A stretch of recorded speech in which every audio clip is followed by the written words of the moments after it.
Mtu ajiulize, Gwajima una kila kitu, unatetea nini? Nina gari, nina nyumba, na helikopta, na ndege nyingi, natetea nini? Si ningekaa nyumbani kwangu nikaa na watoto wangu? Nikwambie, kama jirani yako ana matatizo na wewe umefanikiwa, bado una matatizo. If your neighbor is a slave, everyone is a slave. Kama taifa halijawa huru, halijawa sawa, watu wananyamaziwa kuharibu taifa, bado kila mtu ataharibikiwa baada ya muda mchache ujao. Amen. Hii ni sauti ya mtumishi wa Mungu. Inazungumzwa kwa uhakika, kwa usahihi kutokea madhabahuni kwa Bwana. Sema amen. Kwa hiyo huyo akapewa hiyo DVD. Alipopewa haraka sasa yeye anayo. Hebu nikwambie ni kwa nini alivamia kituo cha television. Story behind, nataka aliyekuwa anayehusika asikie kwa nini alivamia kituo cha television. Ni kwa sababu Daudi Albert Bashite alikuwa amempigia mkuu fulani.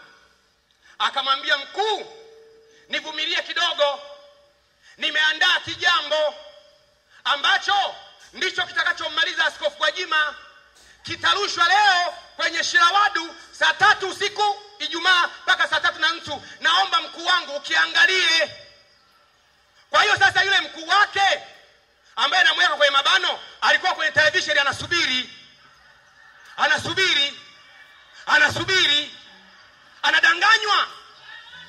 Sasa huyu Albert Bashite alipoona mbona dakika zinataka kuisha za kipindi na yule ndugu yangu nimemweka asubiri, Gwajima anatandikwa na sioni Gwajima, ndiyo maana akachomoka kwenda kule Clouds ili kwamba angalau waonyeshe angalau dakika za mwisho. Clouds wakakataa. Wapigie makofi Clouds, wapigie makofi. Wapigie makofi.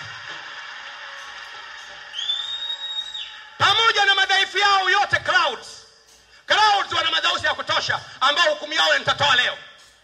Lakini waliamua kusimamia uwanja wao. Kwa hiyo huyo alikuwa na wahi kwa sababu yule mkuu wake yule alikuwa amemwambia, sikiliza uone ninavyofanya.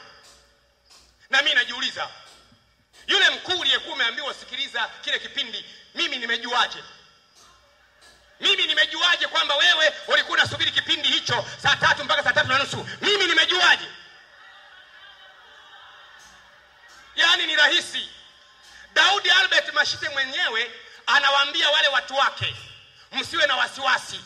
Kuna mkuu fulani leo anasikiza hicho kipindi, anawaambia, na wasaidizi wake wananipigia wananiambia.